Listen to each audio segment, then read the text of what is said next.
अभी कुछ टाइम पहले ही करण जौहर ने अपनी अगली फिल्म तख्त की रिलीज के बारे में बताया था। ये फिल्म क्रिसमस 2022 पर रिलीज होने वाली थी। करण जौहर और अपूर्व मेहता, सुमित रॉय द्वारा पटकथा, रणवीर सिंह, करीना कपूर खान, आलिया भट्ट, विकी कौशल, भूमि पेडनेकर, जानवी कपूर और अनिल कपूर अभिनीत क्रिसमस 24 दिसंबर 2022 को रिलीज हो रही थी।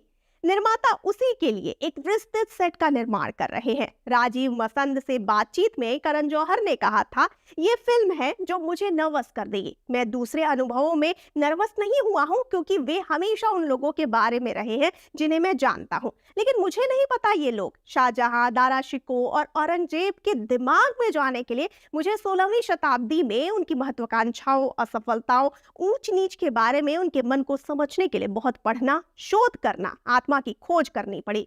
ये नहीं है कुछ ऐसा है जिसे मैं आसानी से समझ सकता हूं और ये आपको हैरान कर देगा। अभी कुछ समय पहले फिल्म प्रोड्यूसर साजिद नाडियाडवाला ने कहा था कि वो अपनी सलमान खान अभिनीत फिल्म किक 2 को दिसंबर 2023 में रिलीज करेंगे। 2 दिसंबर सन 2022 में होगा। मैं स्क्रिप्ट लिखने की प्रक्रिया में हूँ। केवल शुद्ध प्रेम सलमान खान के साथ अपने सहयोग के बारे में बात करते हुए साजिद ने कहा था, सलमान और मैं 6 साल बाद सहयोग कर रहे हैं और ऐसा लगता है कि हमारे जुड़वा दिन वापस आ गए हैं। मैंने किक के सीक्वल से पहले ही कभी ईद कभी दिवाली लिखना शुरू कर दिया था। ये एक बहुत ही अलग विजन वाली फिल्म है और हमें यकीन है कि दर्शक सलमान को इस अवतार में पसंद करेंगे जिसकी हमने योजना बनाई है, जो कि छुट्टियों का समय होने के कारण फिल्मों को रिलीज करने के लिए एक अच्छा समय माना जाएगा। अब जबकि हम किक 2 की सटीक रिलीज की तारीख नहीं जानते हैं, इसके तख्त से टकराने की संभावना से इनकार नहीं किया जा सकता है। जानवी कपूर ने इस पर कहा, तख्त एक ऐसे दौर में सेट है जिससे मैं मुग्ध रही हूँ।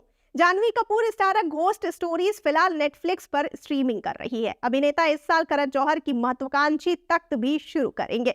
अभिनेत्री जानवी कपूर का कहना है कि वो जानती हैं कि ऐसे लोग थे जिन्होंने महसूस किया कि उन्होंने अपनी पहली फिल्म धड़क के साथ सभी बॉक्स ऑफिस को सही नहीं किया, लेकिन उन्होंने इसे अपनी प्रोग्रेस में ले लिया है। मैं लाइनअप के लिए उत्साहित हूँ। मैंने अपना सब कुछ दे दिया है क्योंकि मुझे लगता है कि कहीं ना कहीं मुझे पता है कि मैंने धड़क के साथ वास्तव में कड़ी मेहनत की है, लेकिन मुझे पता है कि मैंने कुछ लोगों के लिए सभी बॉक्स नहीं लगाए। मैंने इसे अपने स्ट्रगल में लिया और जितना देने की मैं कल्पना भी नहीं कर सकती थी, उससे कहीं ज्यादा दिया। अभिनेता इस साल करण जौहर की महत्वाकांक्षी फिल्म तख्त भी शुरू करेंगे। फिल्म में 2 युद्धरत भाइयों की कहानी है। जानवी कपूर का कहना है कि फिल्म शुरू होने से पहले उनका हेड स्पेस उत्साह से भरा है। ये एक युग में सेट है, एक शैली है कि मैं शुरू से ही इतना रोमांचित रही हूँ। मैं पाकीज़ा, उमराव जान, मुगले आजम को लेकर जुनूनी हूँ। मैं मुगल इतिहास की बहुत बड़ी प्रशंसक हूँ। इसका हिस्सा बनना वास्तव में एक ड्रीम प्रोजेक्ट है। करण द्वारा इसे डायरेक्ट करना और इन सभी अभिनेताओं के साथ ये वास्तव में एक सपने जैसा है। तथ्य है कि ये एक बहुत पहले घोषित किया गया था, ये अभी भी शुरू हुआ है। बीच में मैं सोचने लग गई थी कि ये सिर्फ एक सपना ही है क्या।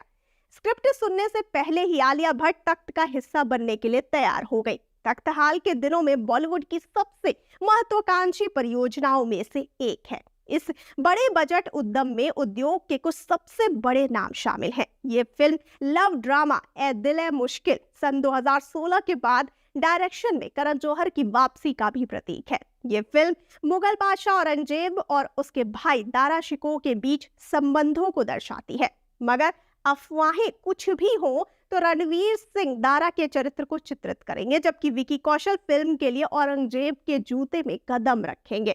आलिया भट्ट को विकी कौशल के साथ जोड़ा जाएगा। अभी हाल ही में एक प्रमुख दैनिक के साथ एक साक्षात्कार के दौरान आलिया भट्ट ने खुलासा किया कि उन्होंने फिल्म प्रोड्यूसर के एक फोन कॉल के बाद ही इस महत्वाकांक्षी परियोजना के लिए हाँ कह दिया। अभिनेत्री ने कहा, ईमानदारी से कहूं तो मुझे नहीं पता कि तख्त किस बारे में है। करण जौहर ने मुझे एक दिन फोन किया और कहा, मैं ये फिल्म बना रहा हूं, आपको इसका हिस्सा बनना होगा। तो मैंने कहा ठीक है, मैं स्क्रिप्ट भी नहीं सुन रही हूँ, आप जानते हैं कि मुझे इसका हिस्सा बनना है। अभी हाल ही में जब हम बुल्गारिया में थे तब मैंने कहा था, अच्छा बता दो क्या कर रही हूँ मैं इस फिल्म में। उन्होंने ये भी कहा, भले ही मैं कुछ कर रही हूँ, मैं उसके साथ काम करने के लिए सब कुछ छोड़ दूंगी। मैं उससे कितना प्यार करती हूँ और उसकी एहसानमंद रही हूँ। फिल्म के बारे में बात करते हुए रणवीर सिंह पीरियड ड्रामा में जानवी कपूर के साथ रोमांस करेंगे, जो एक और नई जोड़ी है जिसका हम इंतजार कर रहे हैं। हालांकि किसी भी चीज से ज्यादा हम डायरेक्टर के रूप में करण जौहर की वापसी के लिए उत्साहित है और बड़े पर्दे पर उनके जादू को वापस लाने के लिए इंतजार नहीं कर सकते। आपका इस बारे में क्या ख्याल है, हमें फटाफट से बताइए कमेंट सेक्शन में। और जाते जाते इस वाले वीडियो को कर दीजिए लाइक और शेयर, और चैनल को सब्सक्राइब करना बिल्कुल ना भूलिए। और मुझे यानी श्रुति को दीजिए इजाजत। नमस्कार।